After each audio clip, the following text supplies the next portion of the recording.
L'assessore regionale Cordaro in sopralluogo alla Scala dei Turchi, obiettivo rendere il sito fruibile. Il centro storico di Agrigento si presenta agli operatori turistici, 2.300.000 euro dagli assessori Zambuto e Armao per i servizi di accoglienza e promozione dei comuni siciliani. Perde il controllo dell'auto e si schianta contro un albero sulla strada statale 123, muore 31enne di Campobello di Licata. La Sicilia ribadisce il proprio no ad accogliere rifiuti radioattivi, il governo Musumeci contro la proposta del governo centrale. Eccellenza, domani l'Acragas affronterà a Castelvetrano la Folgore per la prima gara del triangolare per la promozione in Serie D.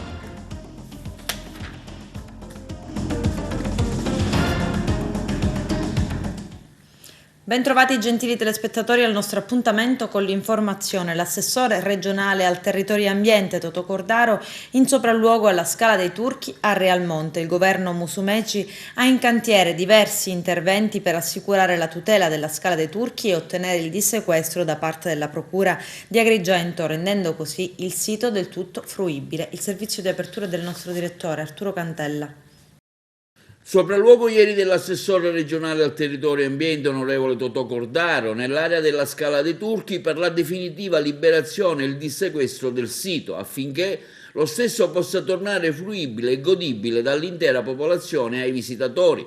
Presenti all'incontro il direttore della struttura commissariale contro il dissesto idrogeologico Maurizio Croce, il dirigente della protezione civile di Agrigento Maurizio Costa, il presidente della commissione ambiente dell'Arsi Giusy Savarino, il sindaco di Realmonte Sabrina Lattuca e il consulente della procura di Agrigento Gabriele Freni.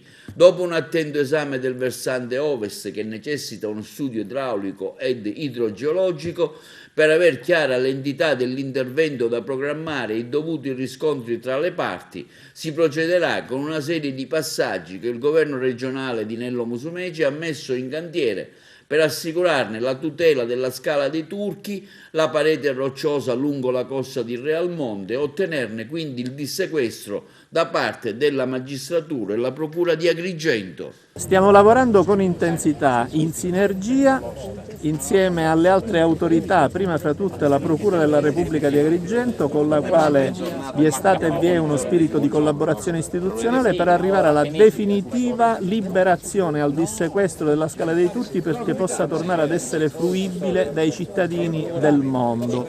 Per fare questo è necessario un intervento importante e definitivo di regimentazione delle acque, sia sulla sommità che eventualmente anche nel sottosuolo, e un intervento su qualche costone che continua ad avere qualche problema. Oggi abbiamo fatto un sopralluogo con la struttura contro il dissesto idrogeologico, col Presidente della Commissione Ambiente, con tutti gli altri tecnici, compresa la Protezione Civile. Dobbiamo fare un'indagine idrogeologica per comprendere qual è l'intervento ottimale da fare, lo faremo nei prossimi giorni, dopodiché comunicheremo a tutti, a cominciare dal sindaco di questa splendida cittadina di Realmonte, quale sarà il cronoprogramma, quale sarà il percorso attuato per pervenire a quello che è il nostro obiettivo finale: restituire Scala dei Turchi come tesoro dell'umanità, come tesoro ambientale di Sicilia a tutti coloro che ne vorranno godere, però questa volta con attenzione e con giudizio. Per quest'estate dobbiamo soffrire perché dobbiamo immaginare che Scala dei Turchi sia, come in realtà è, un monumento. I monumenti si osservano, dei monumenti si deve godere, ma non necessariamente si calpestano. E allora questo spettacolo di Scala dei Turchi è uno spettacolo della vista e dell'anima, anche perché spesso, purtroppo, ci siamo trovati a contrastare vandalismo becero che ha danneggiato il nostro monumento. Dobbiamo apprestare tutte le misure idonee, lo stiamo facendo, lo faremo prestissimo. Come sapete, noi sulla Scala dei Turchi siamo sempre stati molto attenti come commissione, la commissione che presiedo, ma devo ringraziare l'assessore e il governo Musumeci perché hanno sempre risposto puntualmente a ogni esigenza dettata da questo territorio. Sono stati già 2 interventi e adesso si sta programmando anche l'ultimo e definitivo. Questa meraviglia della natura che noi spero diventi presto patrimonio dell'UNESCO e vada a tutelare, deve essere anche fruibile. vita, perché l'interesse nostro è che possano goderne anche i turisti che in Sicilia arrivano proprio per vedere una Scala dei Turchi che sia nel massimo splendore. Io devo ringraziare tutti gli attori che sono sempre stati pronti a rispondere alle esigenze di questo territorio, ma più di tutti il governo Musumeci. Ringrazio il Presidente Nello Musumeci per aver mostrato ancora una volta grande attenzione sul comprensorio Scala dei Turchi. Egli già in passato ha predisposto e finanziato un intervento per la messa in sicurezza della parte est del comprensorio e stamattina ha disposto un ulteriore sopralluogo in termini di finanziamento per la messa in sicurezza della parte a ovest del comprensorio Scala dei Turchi e della restante Falesia.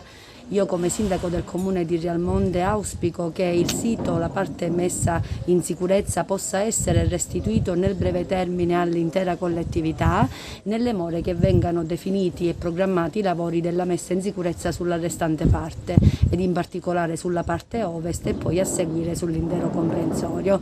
Già la parte est, ripeto, è stata messa in sicurezza, questo è stato cristallizzato sia dalla consegna dei lavori da parte della Protezione Civile, ma anche dalla relazione depositata in procura ad Agrigento. Un 31enne di Campobello di Licata, Angelo Pio Lamendola, è morto in seguito a un incidente stradale verificatosi lungo la strada statale 123. Un uomo di 34 anni che era in macchina con la vittima è rimasto gravemente ferito ed è stato ricoverato all'ospedale San Giacomo d'Altopasso di Licata, dove i medici hanno mantenuto riservata la prognosi sulla vita. Il 31enne, secondo le ricostruzioni dei carabinieri, avrebbe perso il controllo dell'auto, una BMW Serie 1, che stava guidando ed è finita contro un albero. L'incidente non ha coinvolto altri mezzi di passaggio. Il comune di Agrigento in prima linea per far ripartire il turismo. La città e il suo centro storico si presentano agli operatori turistici. Vediamo.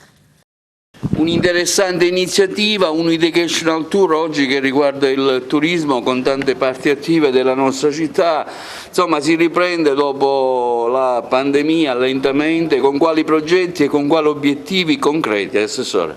Ecco, si riparte, questa è la parola più bella, la parola che con questo educational vogliamo infondere agli operatori turistici della città di Agrigento, dove oggi, in un certo senso, in un ipotetico, in un immaginario, alzare l'interruttore della luce delle nostre strutture, li mettiamo in contatto con 15 buyers interessati allo sviluppo del centro storico e quindi dell'offerta turistica della città di Agrigento, e quindi dico in maniera molto pratica e soprattutto con il contatto finalmente da una pandemia che si sta via via scemando, li mettiamo in contatto per cercare appunto di sviluppare buoni affari per le imprese di Agrigento. E il futuro imminente cosa cercherete di fare? Come affronterete, diciamo, l'estate? Ma intanto l'estate ci auguriamo che sia assolutamente piena e foriera non soltanto di buoni propositi, ma anche e soprattutto di strutture piene. Abbiamo necessità, abbiamo bisogno sicuramente di avere un cambio di passo sia all'interno della città che naturalmente nell'organizzazione turistica. Da quando ci siamo insediati al Comune di Agrigento abbiamo cercato di programmare, questo è il primo atto, quindi mettere in correlazione le strutture e quindi i seller della città di Agrigento con tour operator importanti. Speriamo che questo ci porti sicuramente numeri in più, naturalmente con la speranza che ci possa essere un'ulteriore diminuzione di quella che è la pandemia fin qui che ci ha condizionato. Finalmente si sta aprendo lo spiraglio post-Covid, ancora la pandemia non è debellata, però avete già visto che qualcosa si va muovendo, in positivo naturalmente. Oggi abbiamo 15 operatori turistici non siciliani che stanno incontrando circa 60 esercenti nostri, 60 operatori nostri agrigentini per promuovere proprio Agrigento come città turistica e principalmente incentrando tutto e principalmente sul centro storico. Quindi finalmente la Valle dei Templi, anche se è fondamentale, la Scala dei Turchi, anche se è conosciutissima, non saranno più i protagonisti della nostra Agrigento, ma deve essere il centro storico che deve trascinare invece le periferie culturali e turistiche agrigentine. Come parteciperete, come prevede anche il futuro, la prossima estate, come potrebbe essere? Allora, noi siamo molto fiduciosi, partecipiamo con grande piacere e diamo atto anche a tutti quelli, l'amministrazione, a tutti coloro i quali si stanno attivando per cercare di rilanciare Agrigento come meta turistica e quindi valorizzare quelle che sono le offerte sia esperienziali oltre che culturali e gastronomiche della città. Noi speriamo di poter riuscire a superare questo momento difficile perché abbiamo tutte le carte in regola per poter essere una meta importante e quindi con un giro anche economico interessante per tutti gli operatori che hanno molto sofferto in questo periodo. Ecco, riprenderete l'attività alla terrazza, ricordo la cena, insomma con la musica, ci saranno di nuovo questi momenti? Sì, noi riapriamo oggi, stasera in terrazza già si comincia a cenare, abbiamo in mente anche di organizzare degli eventi musicali perché vorremmo creare questa alleanza con i musicisti perché ristorazione e cultura e i musicisti in particolare sono le categorie che sono state più penalizzate in questo periodo proprio con questo slogan che è Food for Music, quindi noi stiamo preparando il programma, appena possibile lo metteremo su. Ricordiamo chi prepara i piatti chiaramente. Certamente e sarà un piacere per noi, per la nostra Marem Cisse che purtroppo non ha avuto il modo di gustare il successo conseguito a livello nazionale e internazionale proprio a causa di questa pandemia che ha dovuto interrompere ogni attività. Come valuti questa iniziativa e quale potrebbe essere il futuro per il nostro settore? Beh, intanto il centro storico di Agrigento io ho sempre detto che è una sorta di albergo diffuso della città di Agrigento, considerate che nel pieno delle attività in tempi normali prima del Covid mediamente ci sono 900 posti letto al centro storico di Agrigento. Quindi già è di per sé un posto che merita attenzione anche per produrre servizi a favore di questi posti letto.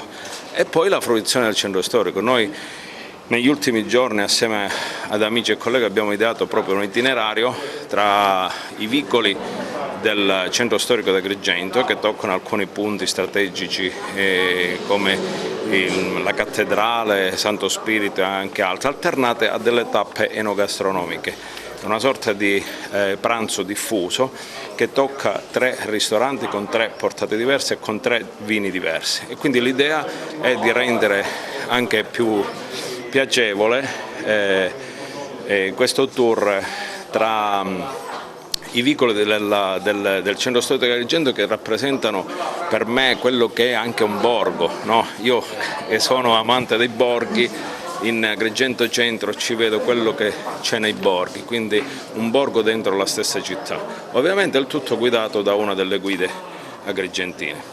Penso che sia un'operazione abbastanza interessante e ci si augura che ce ne siano sempre di più, perché mettono nelle condizioni di poter incontrare il mondo della domanda con il mondo dell'offerta turistica di Agrigento. Scorie nucleari. Il governo Musumeci ribadisce no alla proposta del governo centrale che aveva individuato nell'isola 4 dei 67 siti di stoccaggio potenzialmente idonei. I dettagli nel servizio. La Sicilia ribadisce il proprio no ad accogliere rifiuti radioattivi. Il governo Musumeci ha infatti accolto con una delibera di giunta le conclusioni a cui è pervenuto il gruppo di lavoro istituito per elaborare le motivazioni contro la proposta del governo centrale che aveva individuato nell'isola 4 dei 67 siti di stoccaggio inseriti nella Carta Nazionale delle aree potenzialmente idonee nei territori di Trapani, Calatafimi Segesta, Petralia Sottana, Castellana Sicula e Butera. Abbiamo mantenuto anche questo importante impegno entro i tempi richiesti da Roma. Con argomenti inoppugnabili dimostriamo come la Sicilia non possa e non debba essere inserita in alcun elenco dei possibili siti.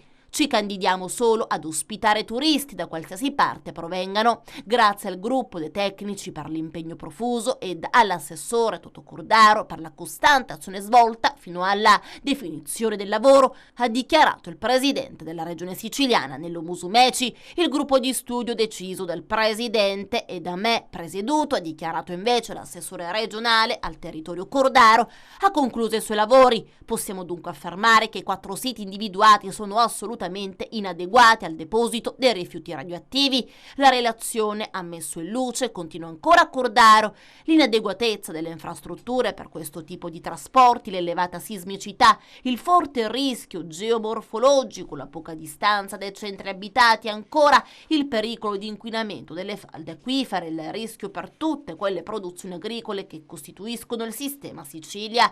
Queste sono solo alcune delle ragioni emerse dalla relazione, grazie anche al contributo degli atenei siciliani e alla collaborazione dei sindaci dell'Istituto Nazionale Geofisica e Vulcanologia e della commissione specialistica dell'assessorato. Chiusa la fase tecnico-scientifica e inviate le relazioni alla Presidenza del Consiglio dei Ministri, conclude ancora Cordaro, inizia la seconda fase, quella cioè della scelta politica. Non permetteremo mai che la Sicilia diventi sede di discariche nucleari. Il governo Musumeci farà le barricate, adesso abbiamo motivi più che solidi che ci rendono fiduciosi per il raggiungimento dell'obiettivo. All'interno della relazione di 153 pagine per ogni sito vengono spiegati i criteri per l'esclusione. Si riportano dunque alcuni passaggi a titolo di esempio. Parliamo del sito previsto nel comune di Butera. Sull'adeguata distanza dai centri abitati sembra possa dedursi che la fascia di rispetto dei piccoli o grandi centri abitati corrisponda alla zona di possibile espansione del centro urbanizzato in un arco temporale secolare. Tuttavia,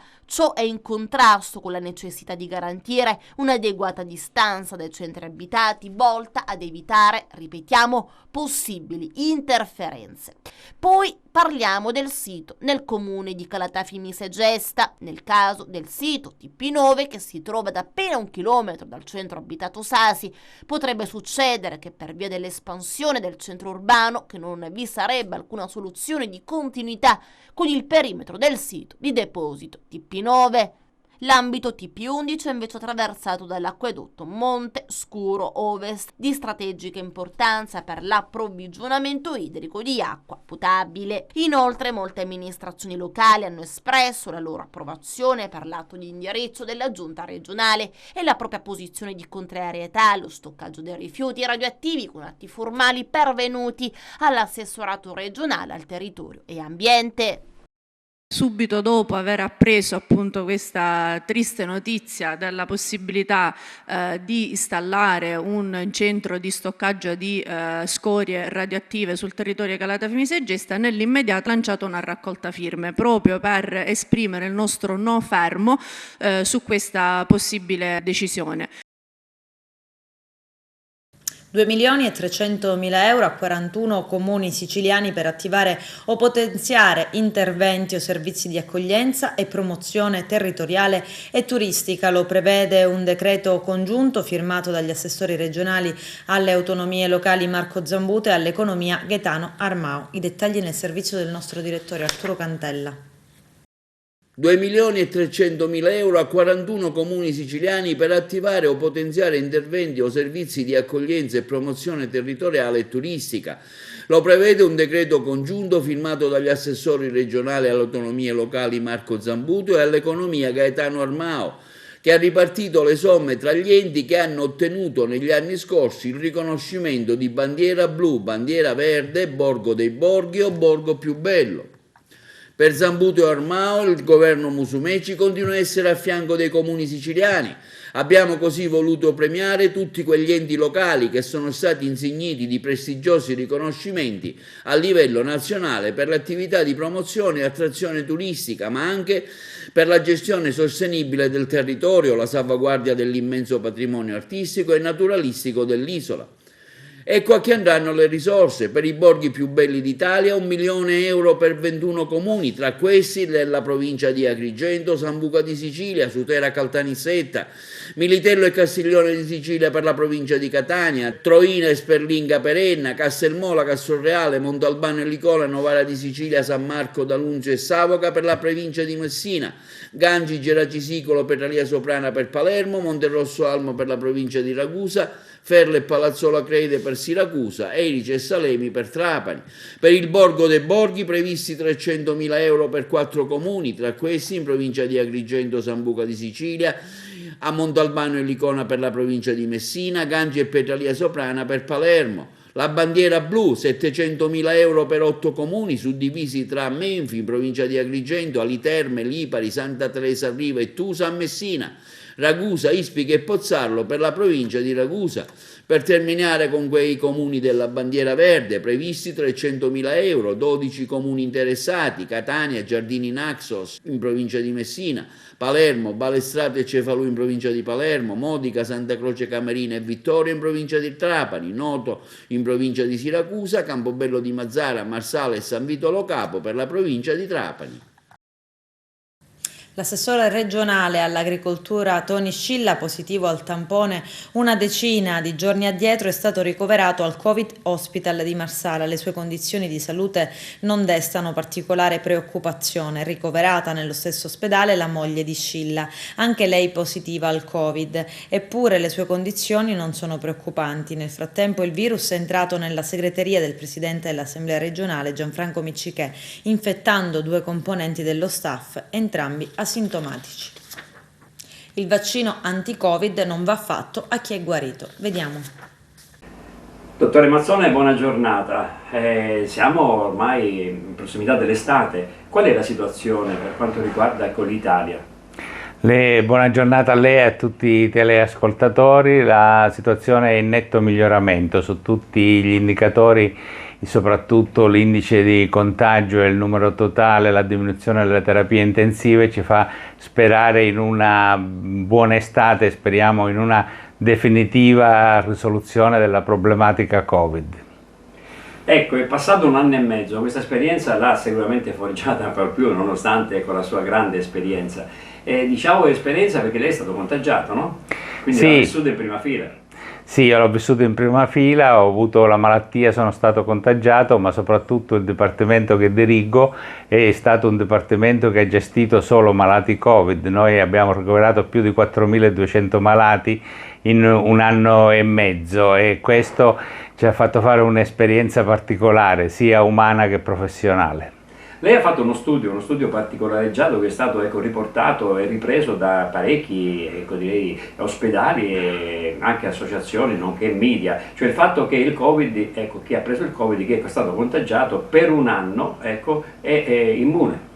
Sì, noi abbiamo tenuto tutti i nostri dati nel nostro database che conta di 122.000 tamponi e di circa 16.000 malati. Li abbiamo osservati per 1 anno, marzo 2020 e marzo 2021, e abbiamo visto che di tutti questi pazienti solo 5 si erano reinfettati. Il rischio di reinfezione è dello 0,07%, cioè chi ha avuto il Covid è immune come il vaccino almeno ad 1 anno di distanza. Tra l'altro i 5 reinfettati erano persone fragili, pazienti affetti da patologie ematologiche. Comunque la reinfezione non ha sviluppato una nuova polmonite e questo ci rende un pochino più tranquilli, soprattutto sul fatto di essere immuni sia per chi ha fatto il Covid ma soprattutto per chi farà il vaccino.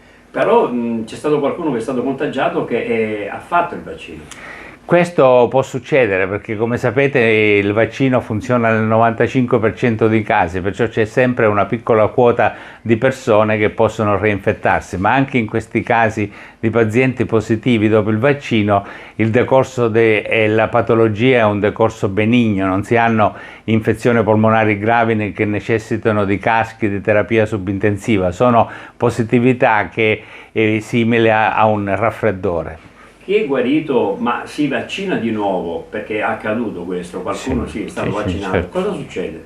No, non succede niente, succede che si possono avere delle reazioni almeno i primi giorni con febbre, artriti, dolori muscolari. Il problema principale è che chi aveva fatto il Covid dovrebbe fare una sierologia perché la quantità di anticorpi è molto importante e questo purtroppo con tristezza lo dobbiamo dire per quel ragazzo morto a Mister Bianco che è morto perché aveva fatto la malattia, non era stata fatta la diagnosi, non aveva fatto la sierologia, hanno fatto il vaccino e ha avuto proprio una reazione immunitaria che è molto rara ma che l'ha portato proprio a morte, né trombosi né colpa del vaccino ma reazione immunitaria perché lui aveva fatto il Covid e non se n'era accorto.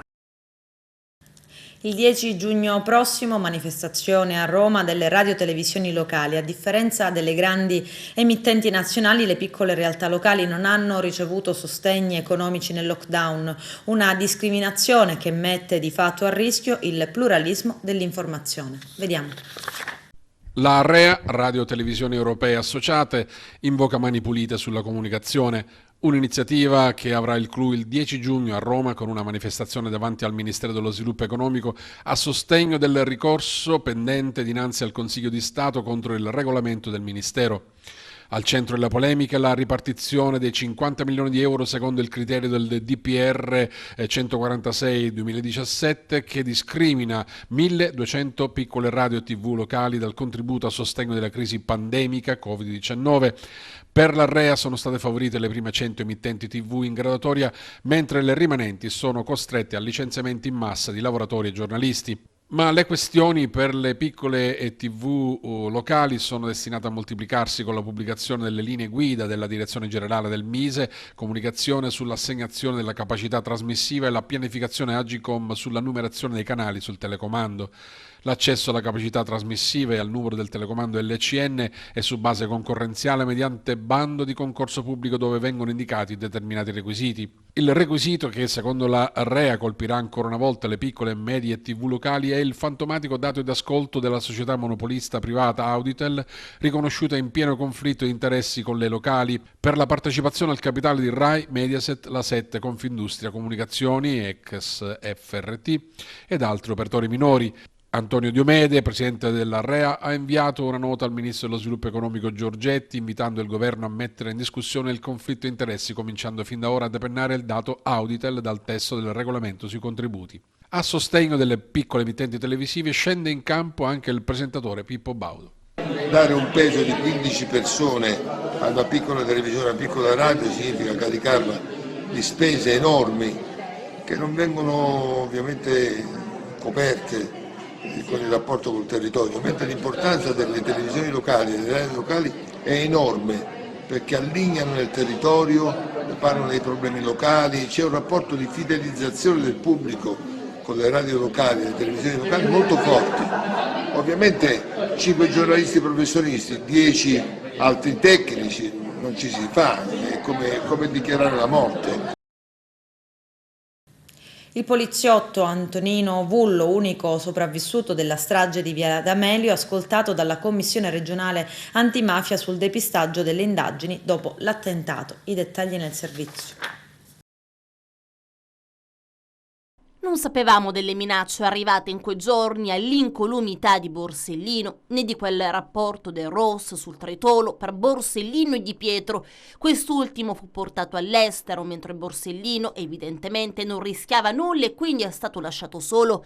Amarezza, dolore e rabbia emergono dalle parole di Antonio Vullo, agente di scorta sopravvissuto all'attentato di Via D'Amelio, ascoltato dalla Commissione antimafia dell'Assemblea regionale siciliana che si sta occupando dei depistaggi relativi all'inchiesta sulla strage del 19 luglio del 1992. Oltre a Vullo sono stati sentiti quel giorno anche l'allora ministro dell'Interno Vincenzo Scotti e l'ex PM Antonio Ingroia, di cui abbiamo già parlato nelle scorse edizioni. Vullo ha ricordato l'aria che si respirava quell'estate, le paure, le difficoltà. La domenica in cui presi in custodia il giudice Borsellino andammo subito in via Cilea, dove abitava, dice. Immaginavo di trovare un bunker dal momento che dopo Capaci credevamo tutti fosse doveroso difendere Borsellino, ma lì non c'era neanche una vigilanza fissa in quei giorni. Noi, che eravamo in 3, dovevamo controllare il box interno, l'edificio e l'androne.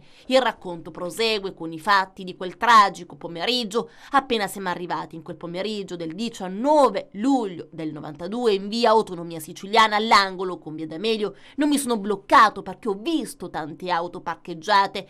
ma non abbiamo potuto fare nulla perché il giudice è arrivato e si è messo prima delle altre auto. Io mi sono posizionato alla fine di Via D'Amelio, dove c'era il muretto che delimitava il giardino interno, poi ho visto che c'erano 2 scivoli e con la pistola in mano ho dato un'occhiata per vedere se c'erano delle cose sospette, ma non ho notato nulla di particolare, dice ancora.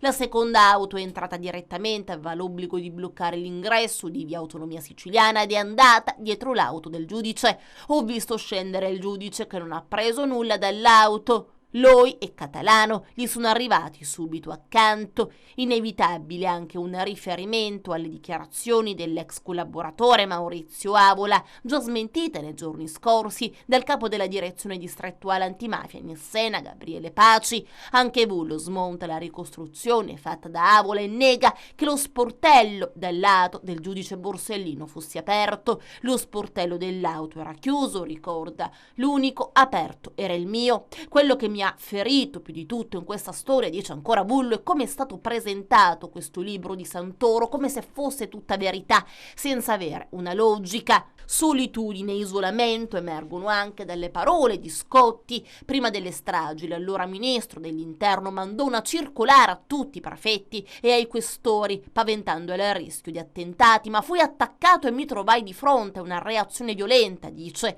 Dovevo chiedere scusa per aver sollevato una tensione dichiarando l'allerta. Ma di depistaggio ad alti livelli sappiamo che è tornato a parlare anche Ingroia, per il quale è impensabile che se fosse stato messo in piedi un depistaggio di Stato sarebbero stati coinvolti solo dei funzionari dello Stato e non ai livelli più alti. Le mie considerazioni, dice Ingroia, vogliono essere uno stimolo a cercare coinvolgimenti che vadano oltre al questore La Barbera.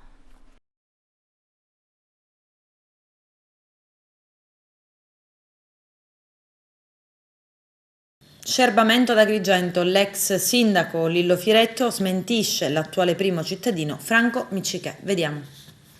Da scoprire che nel contratto attuale che noi abbiamo per la polizia delle città non era previsto, non è previsto lo scerbamento dei marciapiedi. Buonasera, intervengo mio malgrado per una qualche precisazione. In queste ultime giornate ho visto un video del sindaco in carica che ha preso posizione in ordine ad alcuni fatti.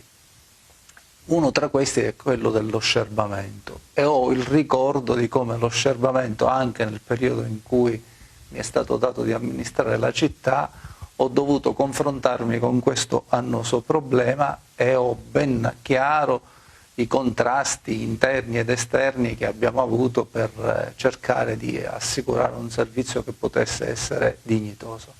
In realtà non faccio fatica neanche io a dire che anche nel mio periodo il servizio di scerbamento non era adeguato. Ma quello che mi ha fatto specie vedendo quel video è la dichiarazione del sindaco Miccichè.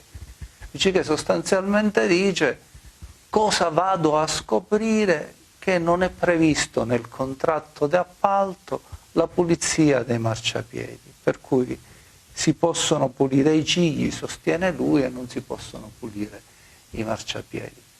Allora mi sono posto la domanda: ma forse noi abbiamo letto male il contratto oppure amministravamo in maniera, diciamo, confusa, nel senso che pretendevamo che la ditta facesse quel servizio e in realtà la ditta non si è mai sottratta ai nostri solleciti nel fare la pulizia anche dei marciapiedi, lo scerbamento dei marciapiedi.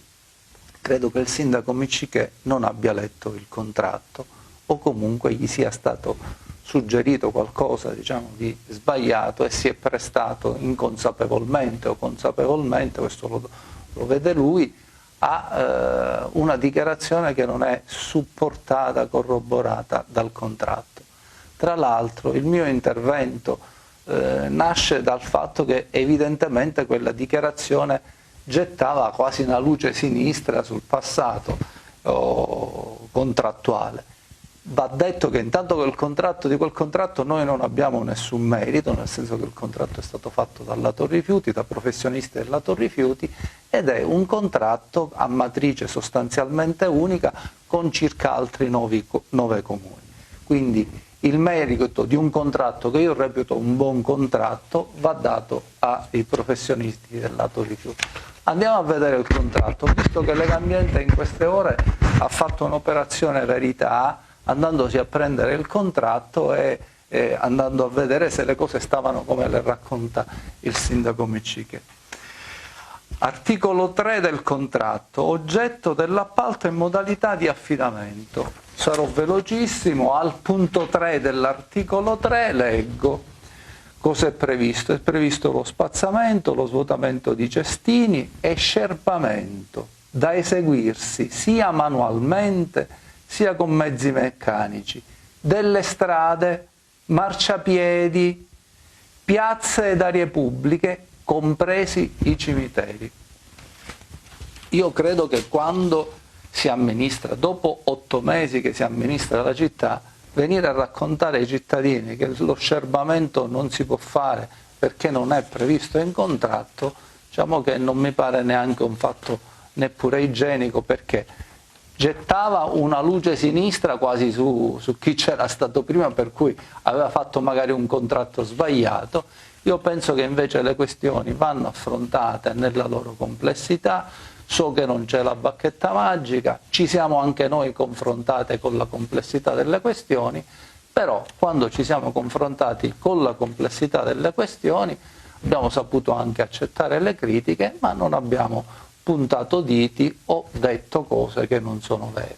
Dice Micciche: detesto le bugie, noi ancora di più. E da questo momento io ho deciso di ribattere colpo su colpo esclusivamente alle bugie, ripeto bugie, che vengono messe in giro su alcune problematiche di questa amministrazione comunale. Adesso c'è la pubblicità, a tra poco, vi aspetto.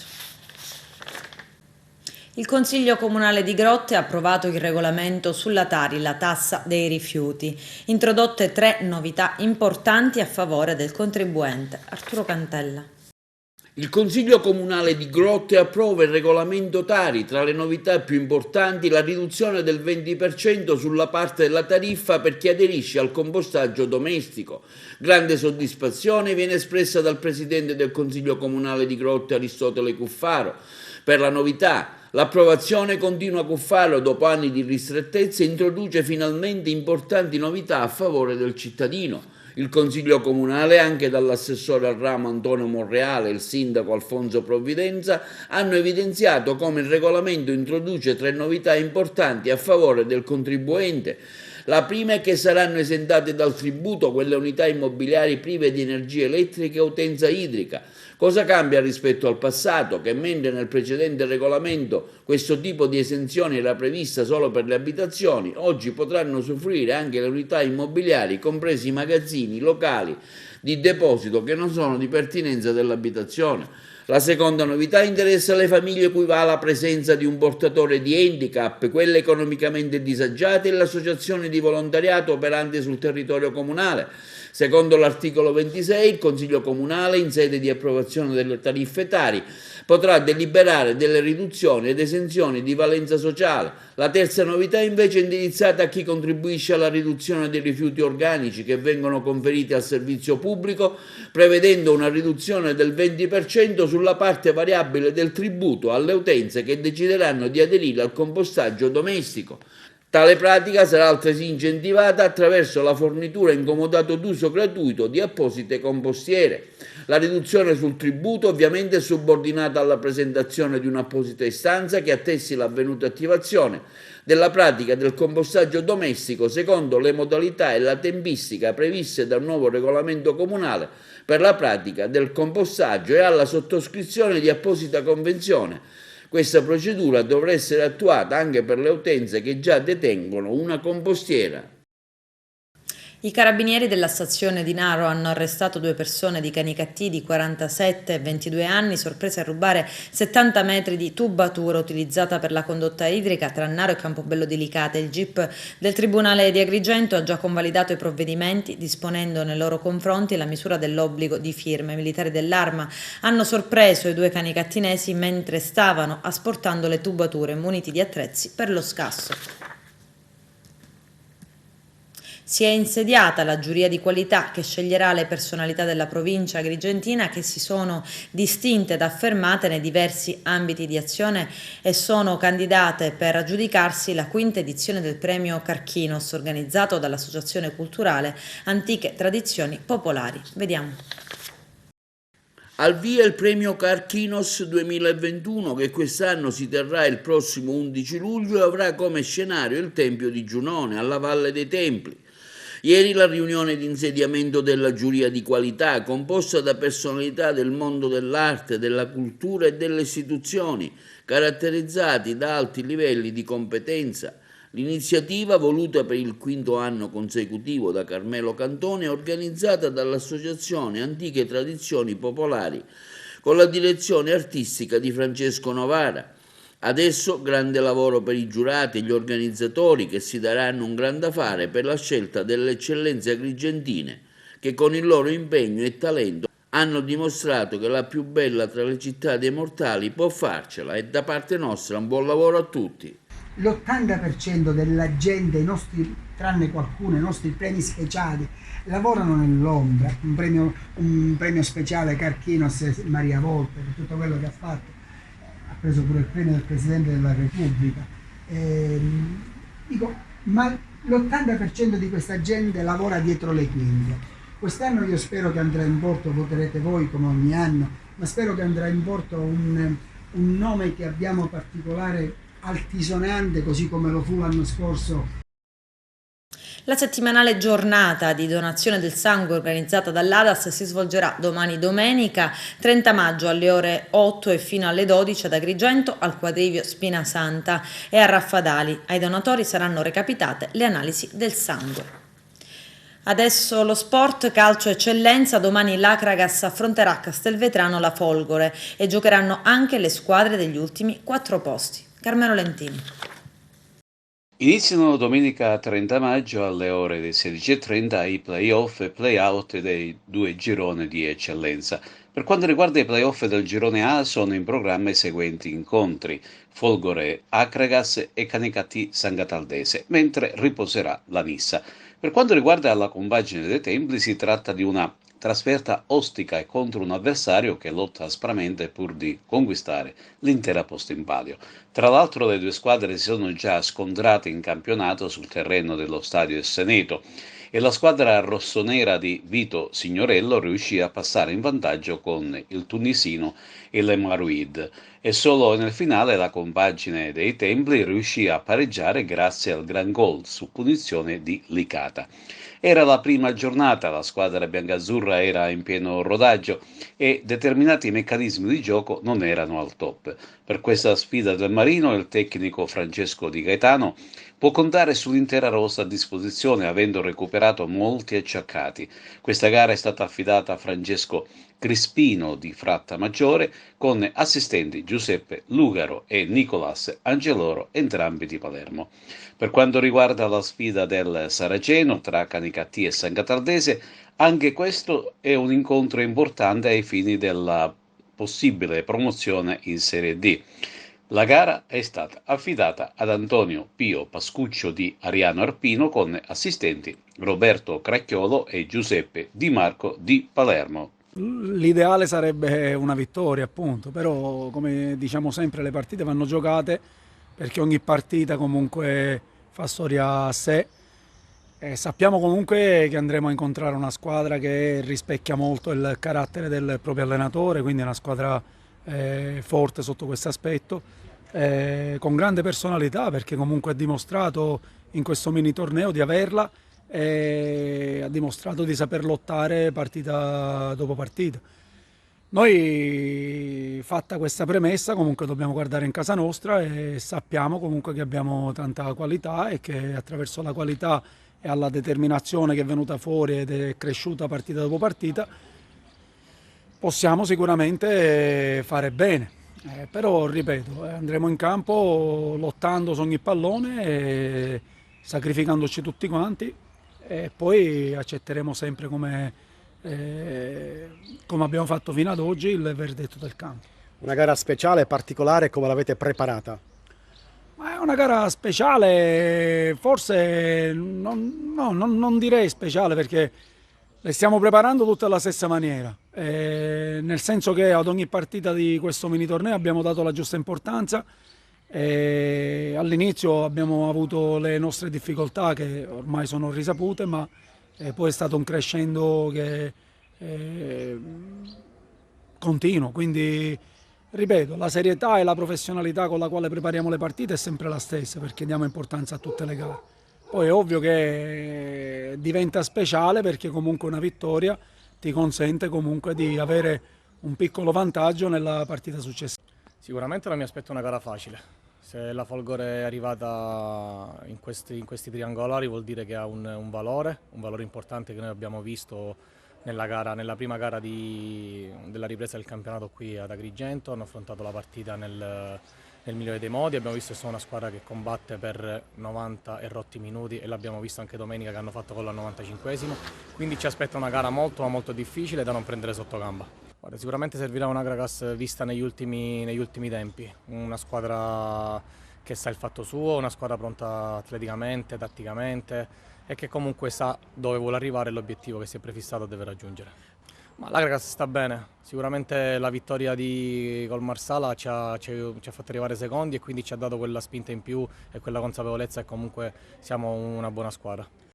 Sì, sarà una partita abbastanza con tante difficoltà, però dobbiamo essere concentrati al 100% e continuare nella strada giusta per arrivare in Serie D, perché il nostro obiettivo già di inizio campionato è arrivare in Serie D e dobbiamo essere concentrati fino al 100%. Allora, la Folgore è una squadra abbastanza tosta, che sa il suo fatto, quindi dobbiamo essere più concentrati di loro e avere più voglia di loro. Impegnate anche le squadre degli ultimi 4 posti al termine della regular season e del campionato di eccellenza Girone A. Infatti le ultime 4 classificate, praticamente dalla 7ª alla 10ª posizione, si giocheranno un piccolo premio di consolazione. Le squadre sono state inserite in un quadrangolare, al termine del quale alla squadra vincente verrà corrisposto un contributo nella misura di 2.000 euro. Si tratta di un acconto per l'iscrizione al prossimo campionato stagione sportiva 2021-2022. Queste le gare che riguardano la prima giornata del triangolare: Don Carlo Misilmeri Marsala, Cus Palermo Marineo. Occorre precisare che le squadre meglio classificate alla fine non godono di alcun vantaggio, dal momento che dopo la rivoluzione delle classifiche dei gironi non sono previste né salvezze e né tanto retrocessioni. Con questo è tutto, termina qui l'edizione del telegiornale. Grazie per la gentile attenzione, per essere stati con noi e buon weekend. A presto.